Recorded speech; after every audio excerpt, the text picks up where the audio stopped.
Police in the eastern region have begun looking into circumstances that led to the killing of a mobile money vendor at Okrasi near Koforidua in the Akuapem North municipality. A team of police officers early today visited the scene where the deceased, Solomon Ahin, was gunned down by an unknown person. The 36-year-old was walking home with his friend when they were attacked by his assailant on Saturday around 11 p.m. Eastern Region correspondent Kofi Siao has been monitoring the situation for us. He's joining me to give us details. Hello, Kofi. Kofi, I hope you hear me now. And I know that you've been talking to people. Wrap it up for us, the story in a nutshell. Okay, so the survivor of the attack, he doesn't want his name out and he doesn't want his face to appear for some reasons. And he says that he went to his friend in the evening on Saturday around 8 p.m. So they had some conversations, and throughout the conversation, they discussed a whole lot of things, including politics and all that. So around 11 p.m., they closed from the shop, which is close to Okrasi in the Akuapem North district. So on their way, they spotted a tall man on the way. He was hiding in the dark, but it didn't occur to them that he had that intention of attacking them. So they moved straight to where he was, which is on the way to their house. So he told me that the young man shot them in the process, shot the deceased in the process, and he had to flee from the scene because he did not know the intentions of the man intentions of the man again. So he left the place, and all what he heard was that the man had been shot dead after he returned to his house when his sister told him about what had happened. So when he went there, he saw the young man lying in a pool of blood with his items, the bag, the laptop, and everything lying beside him.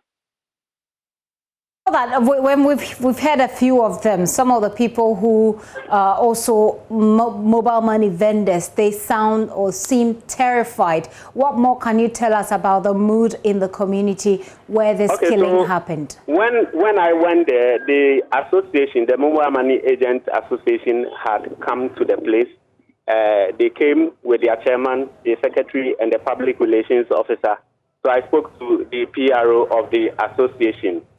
He is Kwesi Ado, and he told me that they have security issues that they would want the government to attend to or address. So he says that for some time now, their members have been killed for some reasons, and they do not want that thing to happen again, because if it continues like that, what will happen is that the mobile money business is going to collapse. Well, Kofi Siao has been speaking to some of them. Let's listen to them. And then, Kofi, hold on for me. We'll continue the conversation after this. Looking at the growth of mobile money now, with its accompanying security challenges, it is something that we can no more handle it. And we believe that if measures are not really taken very soon, businesses like mobile money and all its related activities will fold up. And when that happens, what it means is that there's going to be so much chaos and inconvenience in the system, since mobile money is directly or indirectly related to every Ghanaian as we speak now. So for security issue, it is something that it is no more going to be an individual kind of fact, but we are expecting that government will really come on board so that we'll all sit down to strike ways that we will be able to fight or put in measures to curtail the rising incidence of robbery attacks on mobile money agents. This time around, in fact, there is nothing that we can do any moment from now. We are frustrated in the business, and we feel like government have left our fate to us alone, and we are struggling with the business. But it will interest you to know that every month the value of revenue that this business, mobile money agents rape to government. In fact, to your listeners and your cherished viewers, like you rightly asked, mobile money is one of the prime business now, and looking at the way and manner things are going, we want to plead on behalf of the people of the Mobile Money Agent Association of Ghana.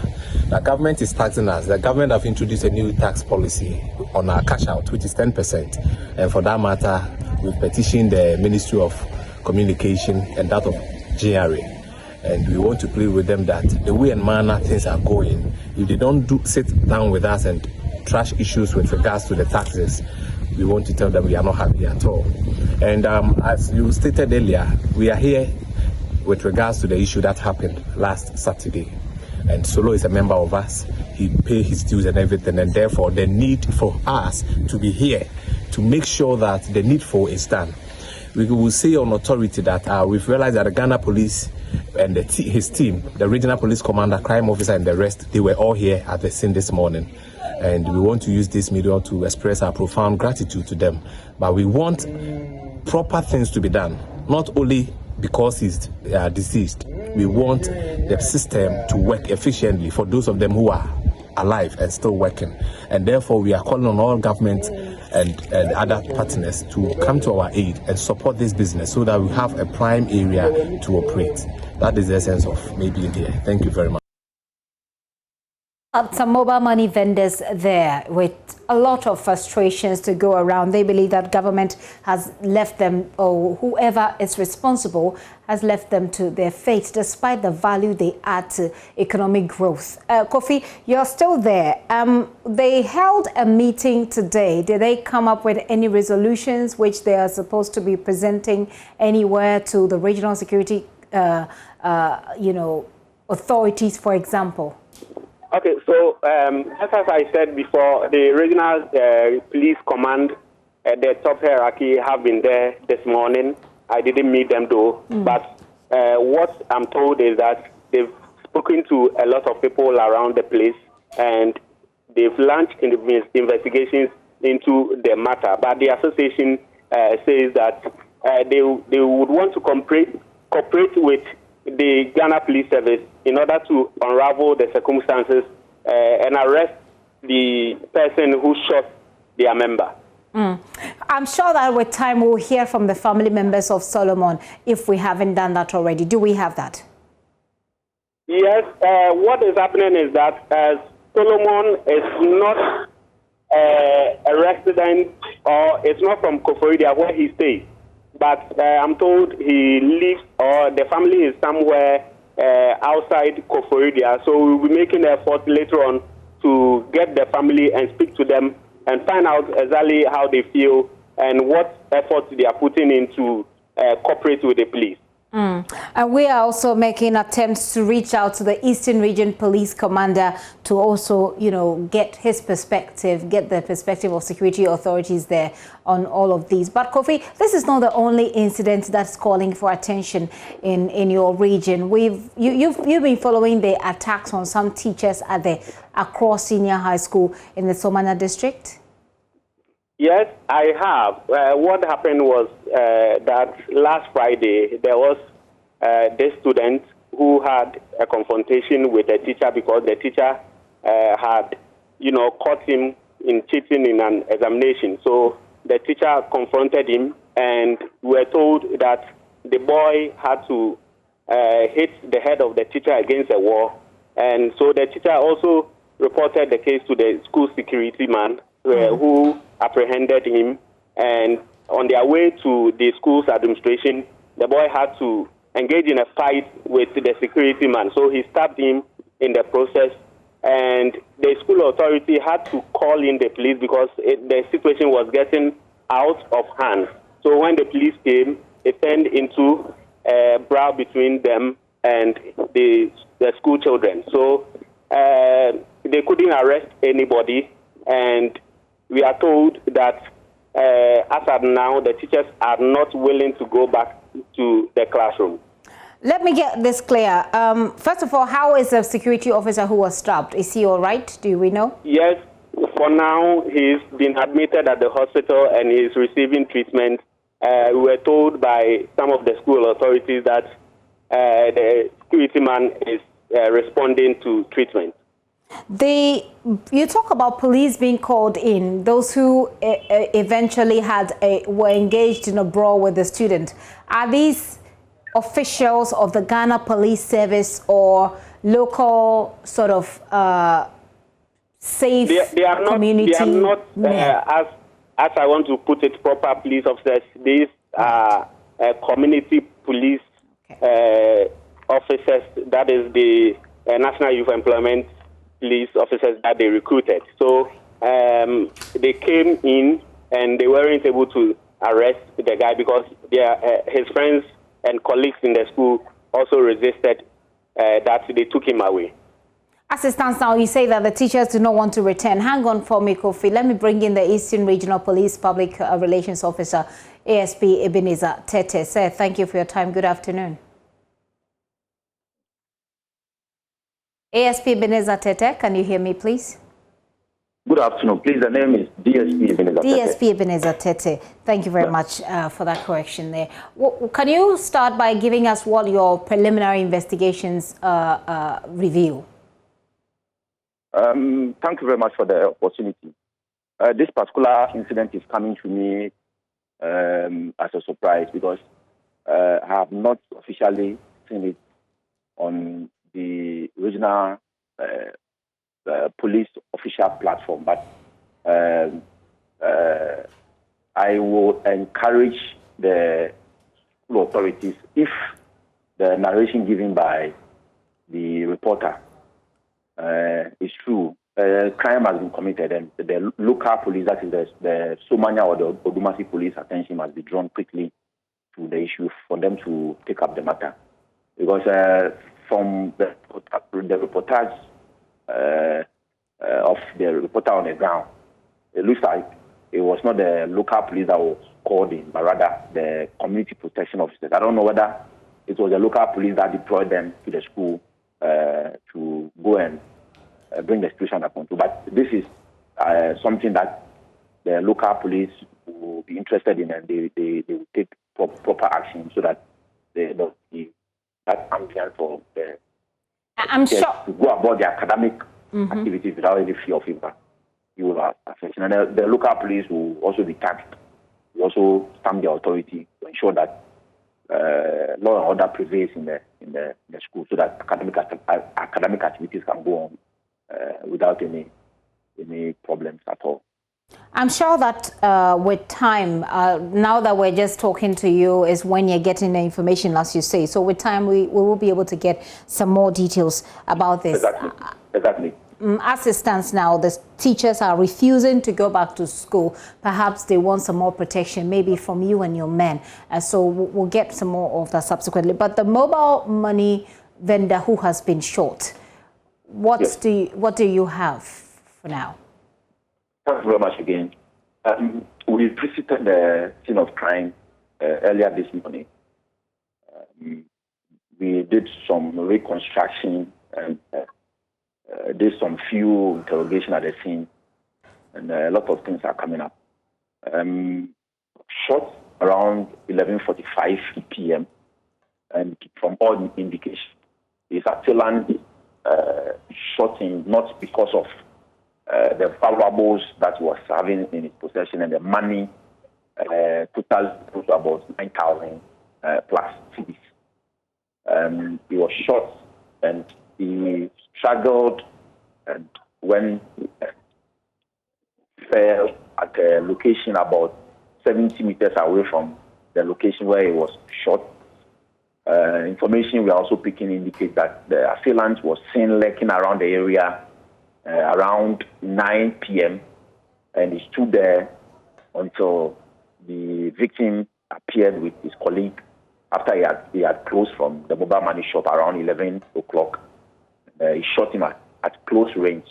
So there are some information that we are picking, and for purposes of investigation, and then in order not to jeopardize the course of investigation, give a lot of information out there, we would like to withhold some of those information close to our chest. It appears he was killed not because of the money, neither was he killed because of the parables, the mobile phones, the laptops, and other things he was having in his possession? Because all those things were intact when we visited the scene and we saw him lying in the pool of blood. So money was intact, mobile money, laptops, all of these items were intact. Everything was intact. Everything was intact. So we are actually spreading our tentacles wider and thinking beyond the box as we have taken those information now. We are going to extend our investigation very, very wide. Okay. There are a lot of people who will be roping, and there are certain information, as I've told you, we have picked, and these are not good for public consumption as we speak now. So we would like to keep those information as investigation progress. Fair enough, but let's look at the bigger picture generally. We have spoken to mobile money vendors who are raising concerns about the security, the state of security for them and for their work in the midst of this. What does the police tell people who are feeling this insecure, especially when one of their own has just been killed? Yes, we sympathize with the mobile money vendors. If there's any association like that. There is. And what we have noticed is that those who are into the mobile money business and they do the mobile money business at places that are a bit secluded or in the night, the place is not well lit. Used to encounter some of these problems. This is not the first time we have had mobile money vendors being attacked in the region. It's been happening, and we've taken pains to engage some of them and actually talk to them about the fact that they should look at the time they close, where they operate, and all those things should be factored. They should be factored in. If the place we are operating is a soft target for some of those criminals, if you continue to be there in the wee hours of the night, the target becomes more softer for them to attack you. You understand? So we want to advise them that, yes, we will do all that we can to ensure that some of those things that happens, especially the attacks on the mobile money vendors, reduce to the barest minimum. But they also must factor their own security, into consideration. They should at least. I need to wrap up now, DSP Ebenezer Tete, but just a quick one. They have called for a meeting between you and them, hopefully, so that you can come to an arrangement of sort. Is this meeting something you can do immediately? We are prepared to engage them further. As I've told you, this is not the first time we've been engaging with them. There were times, those incidents were rampant in the region, and we engaged them and we strategized. So that attack on mobile money vendors has reduced drastically in the region. But as I'm telling you, this particular one appears to be there's a certain trend we are picking. That's why I'm telling you that it is too early for us to. That's okay. To be, letting the cat out of the bag. That's okay. That's okay. We'll say a very big thanks to you, sir, for your time. And hopefully you get to meet the mobile money vendors so you can re-strategize, like you said. DSP, thank you. DSP Ebenezer Tete speaks for the Eastern Region Police. My colleague Kofi Sian is still here. Kofi, wrap it up for us. Have authorities or education authorities in the area any idea what is happening at Akro Senior High School, and have they said anything? Okay, as of now, we've not made contact with the education authorities. I tried speaking to the school's headmaster, but I couldn't reach him. We're going to make effort to speak to them later on, as well as the authorities of education in the area to find out exactly what they are doing about the incident. Kofi, thank you very much. Kofi Sian, the correspondent for Eastern Region there.